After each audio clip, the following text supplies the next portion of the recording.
Jagan government బాగలేదు. ఎందుకంటారు? ఎందుకు బాగలేదంటే మాట్లాడటం రావట్లేదు. అది కామన్ మ్యాన్ కి మళ్ళా చెప్పేది ఏంటంటే మనం ఏం చేసావో చెప్పుకునేలా ఉండాలి. అది మాట్లాడటం ద్వారానే తెలుస్తుంది. సో మాట్లాడింది ఎక్కడుంది అనేది నాకు తెలిసినంత వరకు నేను చెప్పాలనుకున్న సమాధానం అది. ఓకే అండి. అంటే లాస్ట్ వైసీపీ నుంచి సీనియర్ లీడర్స్ అందరూ జనసేనకి జంప్ అయ్యారు కదా, దాని గురించి ఏమంటారు? ఈ జంపులు అనేది ఎప్పటి నుంచో ఉంది కదా రాజకీయంలో, ఈ రోజు కొత్త ఏమి లేదు. గెలవబోతున్నాము అనుకుంటేనే ఒక దగ్గర కోసం, ఓడిపోతున్నాం అంటే ఇంకో దగ్గర పోతున్నాం. దాంట్లో తప్పేం లేదు. అంటే వైసీపీ పార్టీకి ముందే తెలిసిపోయింది అంటారా ఓడిపోతున్నామని? అది ఎప్పుడో తెలిసిపోయింది కాబట్టి వాళ్ళు ఇంకొంచెం ప్రచారం ఎక్కువ చేసుకుంటున్నారని నేను అనుకుంటున్నా. ఓకే, సిద్ధం అన్న ఫ్లెక్సీలో వార్ జరుగుతుంది. సిద్ధం మేము సిద్ధం అని. అవును.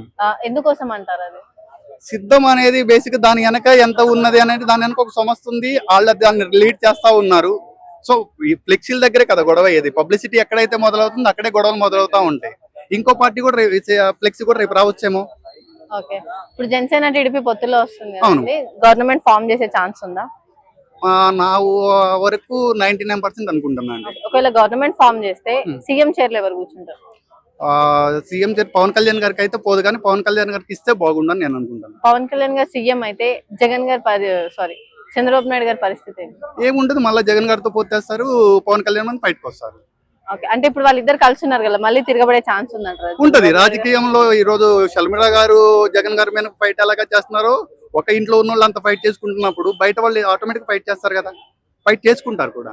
ఓకే, ఇప్పుడు రోజా గారికి నగరి నుంచి టికెట్ ఇవ్వలేదు, ప్లస్ ఇంకోటి ఏంటంటే ఎంపీగా ఉందని ఛాన్స్ అన్నారు, ఎంపీగా కూడా ఛాన్స్ లేదంటున్నారు. మరి తన రాజకీయంలో తన పాత్ర ముగిసినట్టేనా? జబర్దస్త్ షో ఇంకా ఎపిసోడ్ కంటిన్యూ ఉంది, ఆమె దానికి రావచ్చు, అది చేసుకుంటారు కూడాను. నాకు తెలిసి దానికి ఇంకా లీజ్ అయిపోయి ఉండొచ్చు.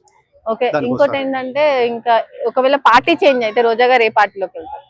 మళ్ళా పవన్ కళ్యాణ్ దగ్గర గారికి వస్తారు. పవన్ కళ్యాణ్ గారు యాక్సెప్ట్ చేస్తారా? ఎందుకు యాక్సెప్ట్ చేయరు? ఆయన నటుడే, ఈయన నటుడే, వీళ్ళిద్దరు యాక్ట్ చేయడానికి ఉంది. అంటే మూడు పెళ్లిళ్ళ గురించి, అంటే పవన్ కళ్యాణ్ గారు అభివృద్ధి గురించి క్వశ్చన్ చేస్తే వైసీపీ నుంచి రోజా గారైనా గానీ, మన వైసీపీ జగన్ గారైనా గానీ, వీళ్ళు ఆయన మూడు పెళ్లిళ్ళ గురించి మాట్లాడుతున్నారు. అదే నేను అనేది, ఇప్పుడు మూడు పెళ్లిళ్ళ గురించే మనం మాట్లాడుతున్నాం కానీ అభివృద్ధి గురించి ఎవరు మాట్లాడతలేదు. మూడు పెళ్లిళ్ళు చేసుకుంది ఎవరు ఉంటారు? బేసిక్ గా పెళ్లి అంటే అది వాళ్ళ పర్సనల్, రాజకీయం కాదు కదా. రాజకీయం అభివృద్ధి మాట్లాడితే తెలుస్తుంది, కానీ పెళ్లిళ్ళ గురించి ఎందుకు? ఉల్లిగడ్డ ఆలుగడ్డ కాలేదు కదా, రెండు వేరు వేరు. సో పెళ్లిళ్ళు కూడా అంతే, ఆయన పర్సనల్, అది దాన్ని రాజకీయం చేయకూడదు. అంటే వాళ్ళకు అడిగే క్వశ్చన్ సమాధానం లేక అలా చెప్తున్నారా, లేదంటే సమాధానం లేక కాదు, అసలు వాళ్ళకి తెలియక. సమాధానం ప్రతి క్వశ్చన్కి ఒక సమాధానం ఉంటది, ఆ సమాధానం వాళ్ళకి తెలియదు, అందుకు వాళ్ళు అలా అడుగుతున్నారు. ఓకే, ఏపీ ఒకవేళ జగన్ మళ్ళీ సీఎం అయితే ఏపీ పరిస్థితి ఏంటి? ఏపీ పరిస్థితి అంటూ ఏముండదు. జగన్ రెడ్డి అనే ఒక పేరు, కొత్త పేరు పెట్టుకొని అక్కడ వలసవాదులు అందరూ తెలంగాణకు ఏరే స్టేట్లు పోతే అక్కడ ఒకటి ఆయన ఒక రాజ్యం ఉంటదని నేను అనుకుంటాను. మూడు రాజధానుల గురించి